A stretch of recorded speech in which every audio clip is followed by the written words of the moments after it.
How do I follow that? Setting expectations. So this is me. I'm not going to read from the slides. So I was diagnosed with prostate cancer at the age of 53. I was working for GKN. Do you remember that? English company, British company. And part of my job was traveling all over the world. Brazil, Mexico, India, Singapore, China, America, Europe. And of course, like all caring employers, they really didn't want me to fall ill in any of these exotic places, so they put me through a fairly thorough medical at the age of 53, which included something that I'd never heard of before, a PSA test. So I'd had no symptoms, I had no family history, and the doctor got as much a shock as I did when it was discovered my PSA was 27. And that led to, obviously, treatment for prostate cancer, more of which I'll talk about in a minute. I was shocked, absolutely shocked. 53, I was fit. I'd only ever had 2 days off sick in my life, and that was a really bad hangover. I was a runner. I ran half marathons, well, one a year, and so it was a real shock. But I did start going. It was only a mile away to my local support group. The first time I remember I walked there because it was a mile and it was at the Royal British Legion. I thought at least I can have a couple of pints. The evening won't be a complete waste. But I found it was really, really useful and started attending that. And then when the guy running that group said, look, I need to leave, he ran it on his own, I need to leave to live closer to my grandchildren, who's going to run this group? He asked it month after month after month, and nobody came forward. So eventually I came forward and started to run it, take it over from him. My job at GKN got taken over, and the very second day, the new owners came in to everybody at headquarters in Redditch and said, well, guys, we don't need you anymore. We'll do our 30 days of consultation, but there's your envelopes at the back of the room. So what I did, I decided to do something very different. I went and signed up for a master's in coaching and mentoring practice. Although my background was engineering, I used to be very heavily involved in coaching, so I thought I can actually perhaps make a bit of a living doing some coaching. But while doing that, when deciding on my final dissertation, I decided actually to do the lived experience of men undergoing peer coaching when treatment decision making for prostate cancer.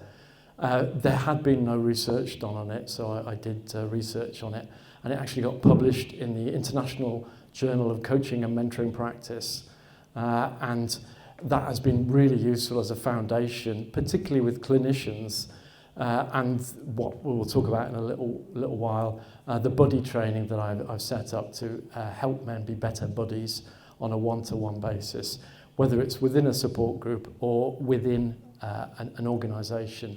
I'm delighted to say that BAE Systems, I'm talking to BAE Systems about developing a buddy scheme for them as an employer.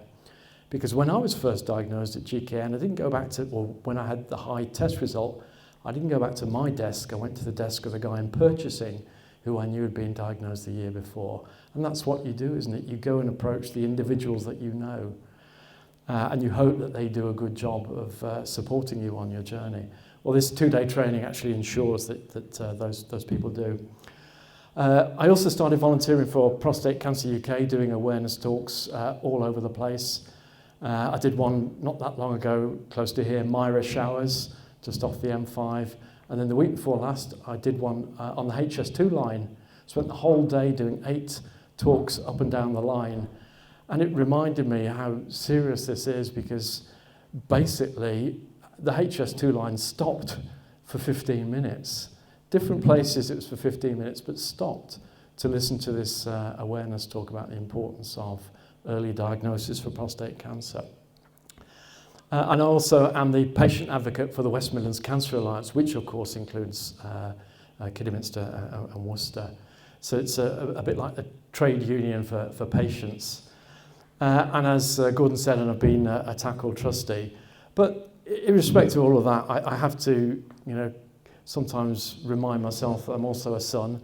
So yeah, I had to take my mum to hospital today to visit her sister. I'm a brother, I'm a husband and a father. So those are my priorities, actually. So what am I going to talk about today? Well, first of all, this is my, and as I said, I'm an engineer, so I never do a presentation that doesn't have a graph on it. This is my journey. On the bottom here is time, and on the top, on the left-hand side, it's my PSA level. So on day one, diagnosed with a PSA of 27. And on the left-hand side, this is what they call a logarithmic scale, and this enables you to plot really small numbers as well as really big numbers.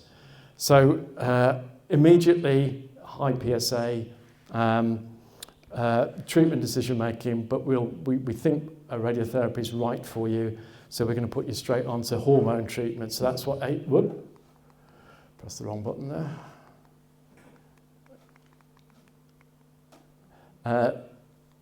So let's get the right button. So the ADT is androgen deprivation treatment, another name for hormone treatment. So straight on that, which brought the PSA down. It stops the testosterone being produced, stops the cancer growing, brings the PSA down. But I visited Professor Nick James at the Queen Elizabeth Hospital, and he suggested I actually go and have a PSMA PET scan, which was the leading edge of scans in a place called Munich. And I think I heard that someone else in the group who's actually went there as well. It cost a bit of money, but it was worth doing because they said, no, the good news is, as far as we can see, the cancer is confined to the prostate, you can have surgery. So I then had surgery, and then after surgery, unfortunately, the PSA hadn't bottomed out, which meant that there had been some prostate cancer cells left. And so they said, well, the standard of treatment is salvage radiotherapy. So the thing that I'd been avoiding, radiotherapy, I had to do it. So 33 treatments at the Queen Elizabeth Hospital. And while doing that, I was working. So I was first on the bed in the morning. And it's always great being first on the bed because there's no queue. But sometimes it takes a while to set up the machine. And ending up back at my desk at GKN by 9:30 in the morning at Redditch. And all the time then having more androgen deprivation treatment, this time bicalutamide. So that brought the PSA where you want it to be, undetectable. So it was undetectable as long as I took it.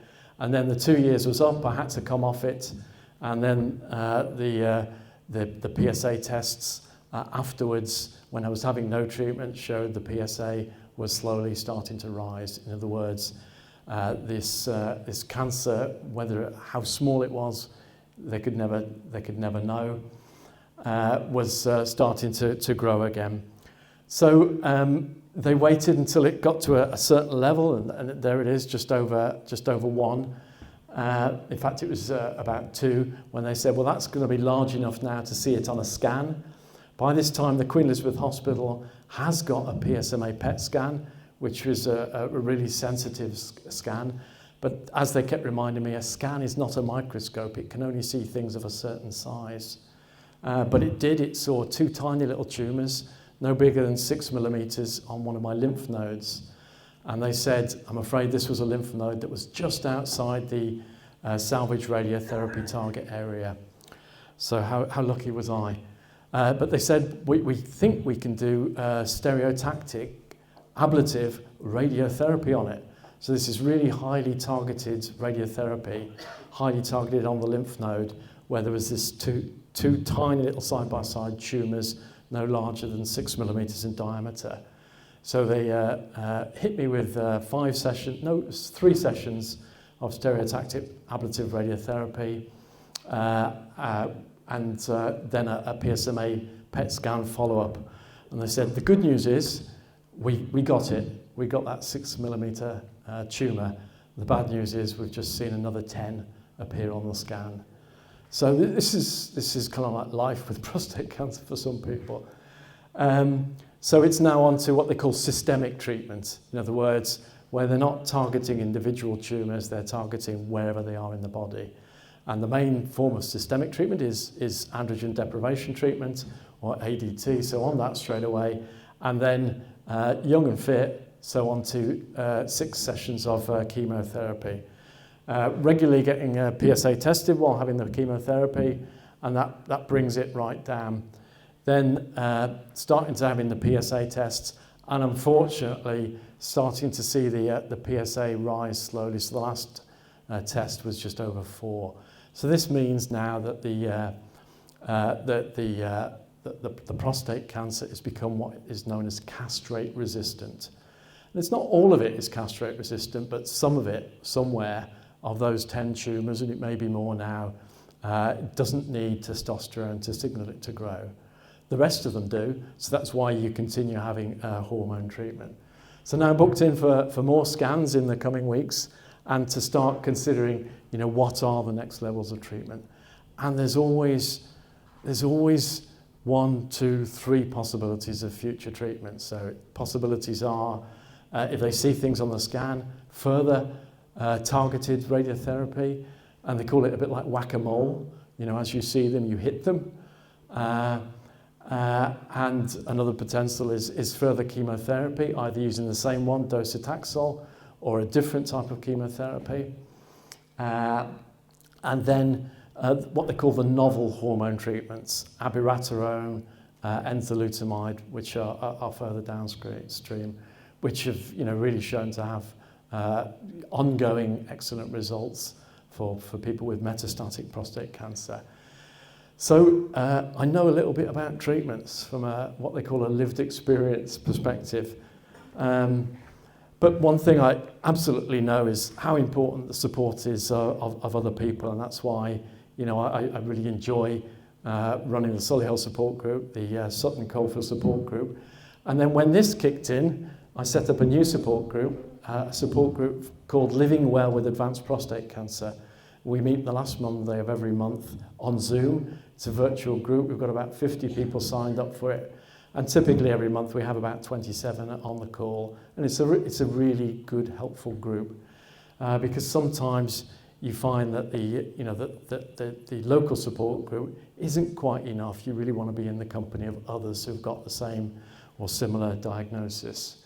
So tonight I've been asked to talk about, it's probably not exactly a good role model for defeating cancer, but this is the feedback from a project that I was on during lockdown.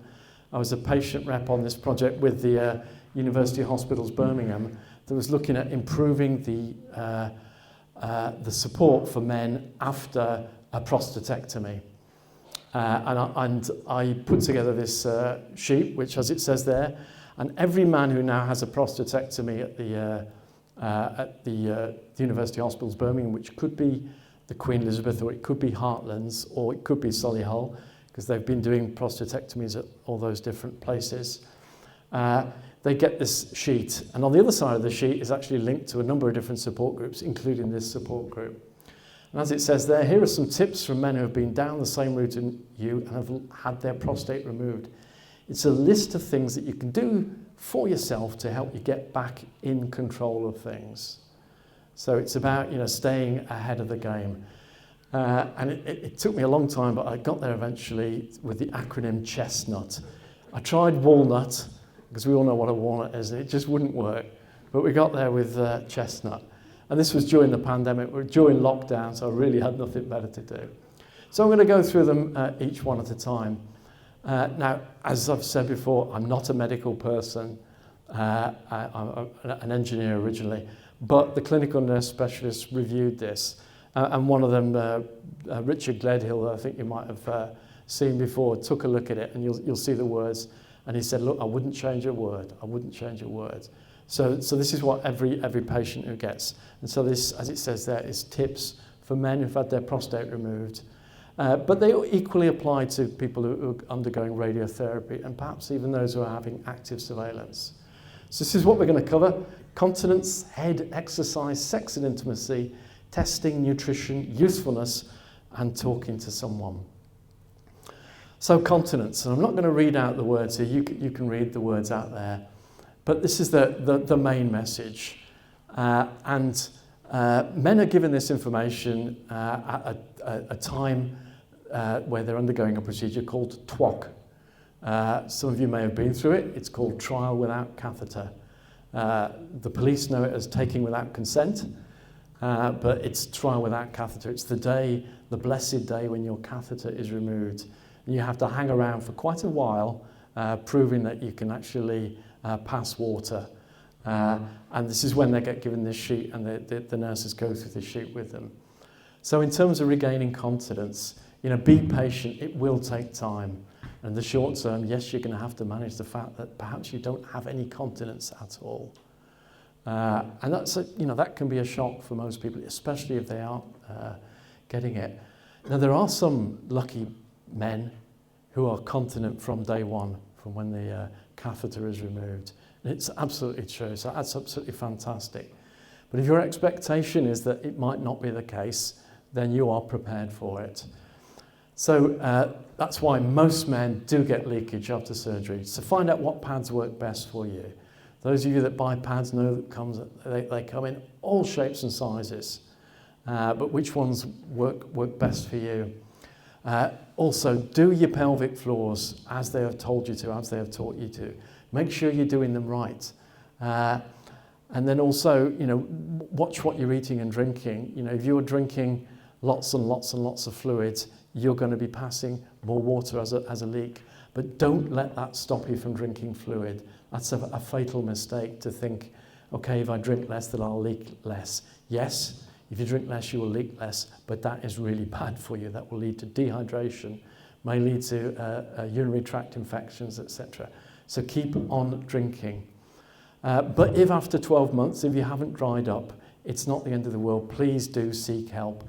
And those of you who have spoken to or seen Dr. Stephen Allen talk, Steve Allen was terribly incontinent after his surgery 12 years ago, and he had a artificial sphincter fitted, and it was life-changing for him, and he's been going 12 years strong with that artificial sphincter. So there are solutions for that.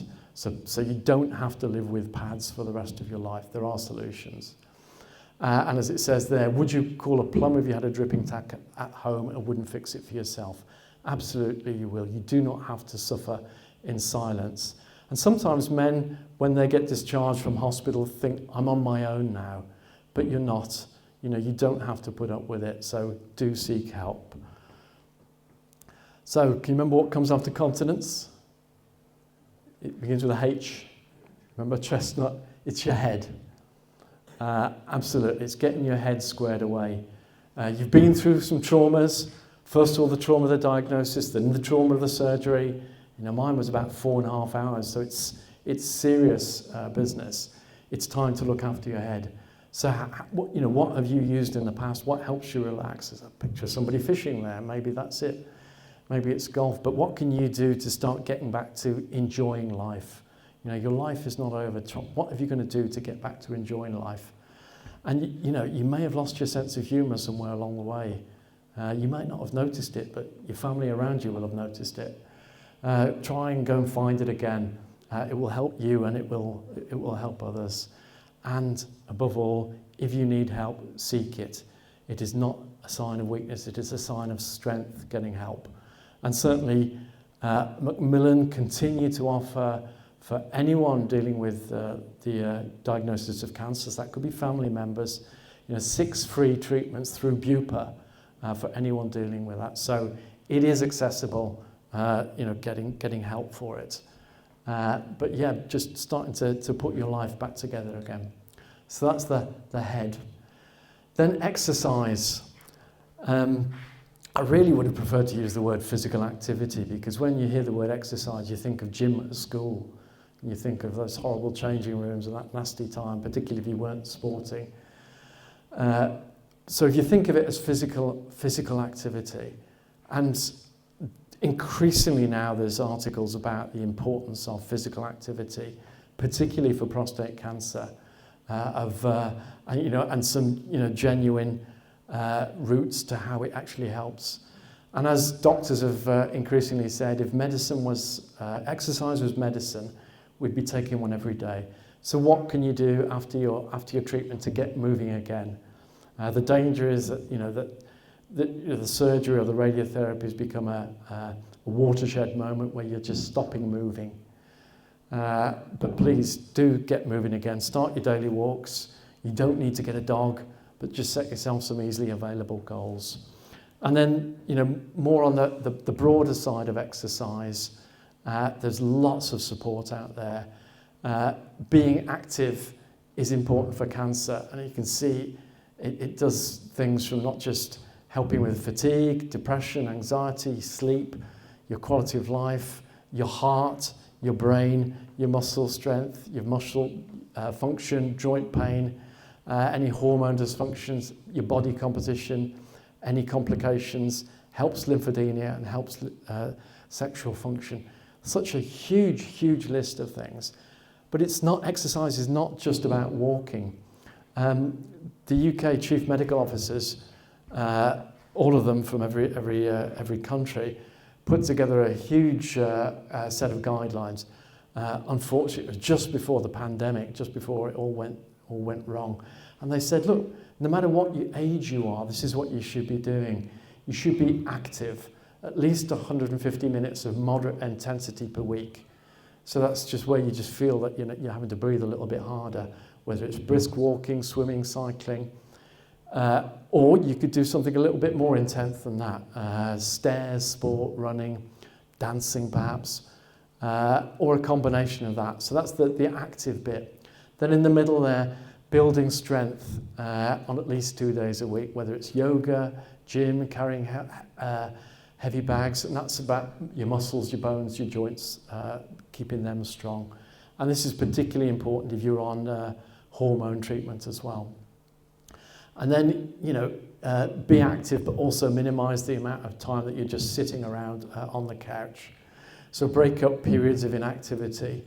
Wasn't it a wonderful invention, the remote control, where you didn't have to get up to change the channel on the TV? But that just means you're just sitting all the time. So perhaps put the remote control on the TV, so if you have to change it or change the volume, you get up again. One thing we've got in our house, like a lot of houses, we've got more than one toilet. We're posh. Solihull. We've got a downstairs toilet and an upstairs toilet. And I decided I'm never going to use the downstairs one. I'm always going to go up the stairs to use the toilet. In other words, just be a little bit more active to get those stairs in. In other words, you build in this physical activity into your daily life, rather than just having an easy life. Just doing just that little bit more. If you're parking at the supermarket, just park a little bit further away, so you're doing a little bit more walking, pushing the trolley or carrying the bags. And then on improving the balance, particularly for older adults, improving your balance reduces the chance of frailty and falls. So you not only need strong bones, you also need to not fall over. And one real simple routine for this is that whenever you're cleaning your teeth, whether it's in the morning or in the evening, and I hope that you all do that, then when you clean your teeth, just stand on one foot for 30 seconds when you're cleaning your teeth. And maybe you've got to touch the sink a little bit to hold your balance. And then for another 30 seconds, stand on the other one. And you'll start noticing over time how your balance is improving tremendously. And this is important because it will stop you falling over, whether it's in the garden or in the kitchen. So that's so important, covering all four of those different elements. It's not just about being active. So then sex and intimacy. So you're recovering from prostate cancer surgery or your radiotherapy on your hormone treatment. This may not be high on your list of things to do. It might be, but it might not be. And you know that things aren't quite going to be the same again. So it's now time to be a little bit more creative. Don't give up on it, and have conversations with your partner. Adapt, learn some new tricks and techniques. You might need some help with that. Be careful surfing on the internet for this. But don't be shy. Don't neglect it. there are people that can help on this. So, and talk about it. Talk about it with your partner. Figure it out. And it could just be simple things like holding hands. Don't become a stranger to your partner there. Testing. This may sound really, really, commonsensical, but after treatment, you will be getting regular PSA tests. And we all know the difficulty of, having regular medical checks, whether it's phoning up to make an appointment, getting through the switchboard, you are number 40 in our call, your call is important to us, the line drops dead, you're back on it again, or you've got another call coming through. Stay on top of your PSA tests. Typically for 5 years, it could be 3 months every 3 months to begin with, then moving into every 6 months or every year. Stay on top of it. And unfortunately, I know of men who've lost track of it, maybe by moving house, maybe it was deliberate or not, but don't be the person, because the PSA is such a strong biomarker, such a strong indicator of what is going on, that can be picked up and can be dealt with, and the cancer kicked down the road a little bit. So don't forget to get tested regularly. And you read about it, don't you? The rock stars like Elton John. I've had surgery, I am cured. No, get tested every 3 months, and after 5 years, then get your article in the Daily Mail telling everyone you're cured. Then nutrition. There's no magic bullet here, despite what the Daily Mail says. The complexity of understanding what is important in your diet to ward off prostate cancer in the first place, or to keep it at bay in future. It's just, when does it all start? Is it what you're eating 30 years ago? Is it what you're eating every day? We do know that nutrition has some kind of an influence. And we know that because men in Japan have a much lower level of prostate cancer than men in San Francisco. But we do know that a man from Japan moving to San Francisco will start having the same incidence of prostate cancer. So there's something about living in Japan. Is it the nutrition? Is it what they are eating? So, for instance, they eat more soya, they drink more green tea in Japan. Or is it what they are not eating? They very rarely eat dairy food in Japan. So what is it? We don't know the answer. But we do know, we've heard it many times, that it's good for your heart, it's good for your prostate.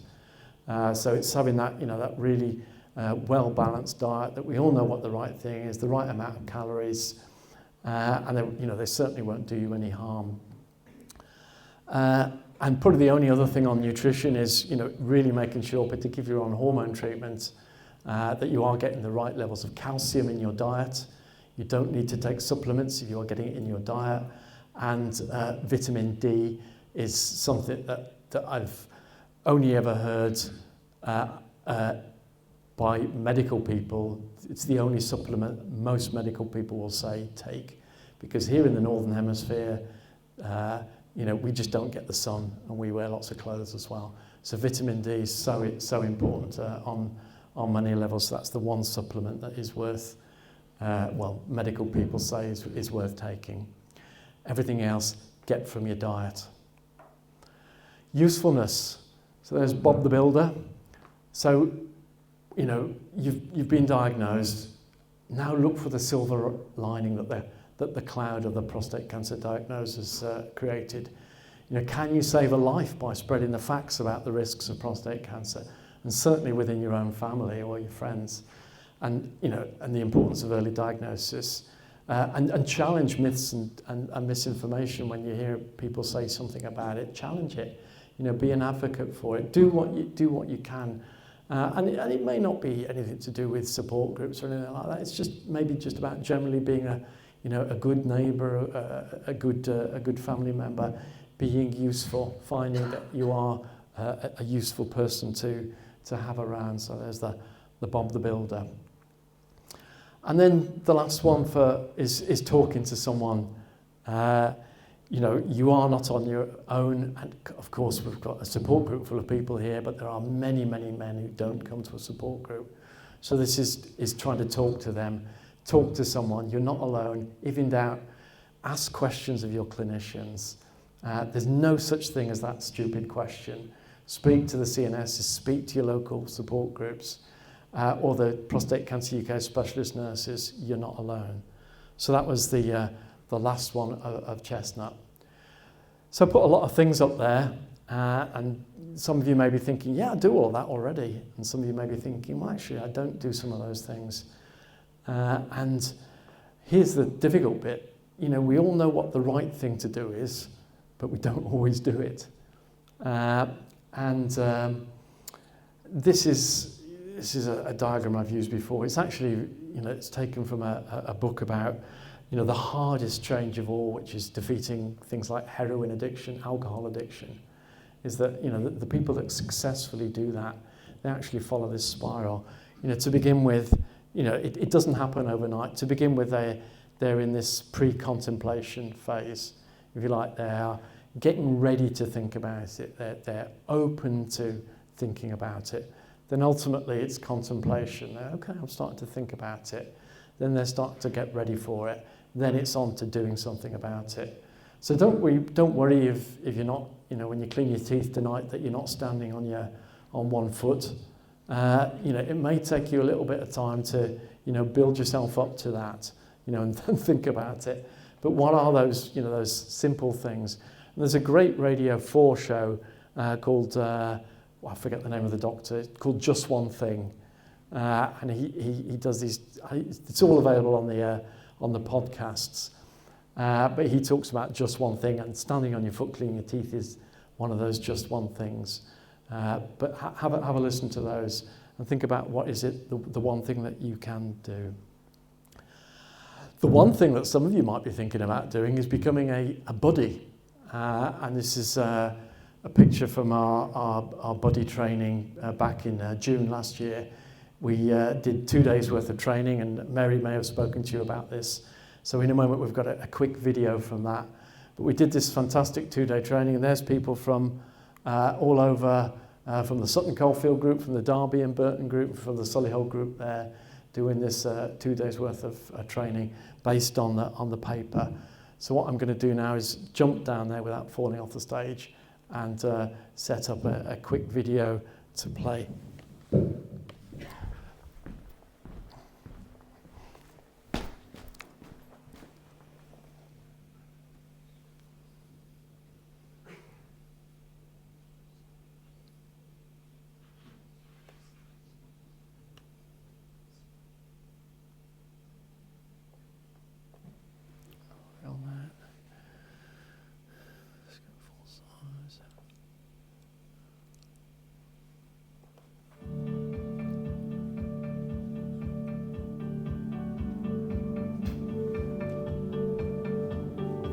Today is working with a range of men who've been diagnosed over the previous years to enable them to work with newly diagnosed men that come to their group or to their community and say, hey, I've just been diagnosed, I've been offered this range of options, can you please help me you know, make my treatment decision? And so it's really making sure that men are offering non-directive support.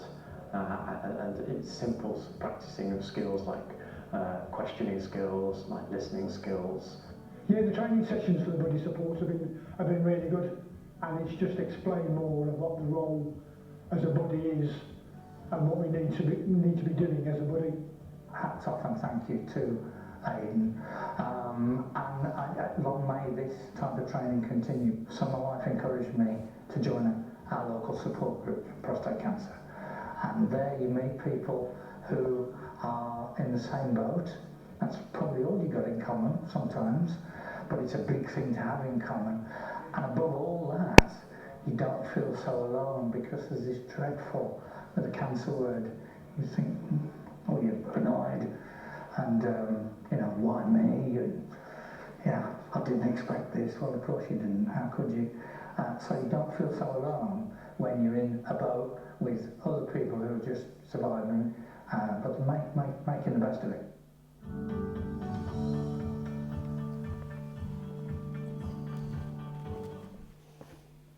Okay. Back on this.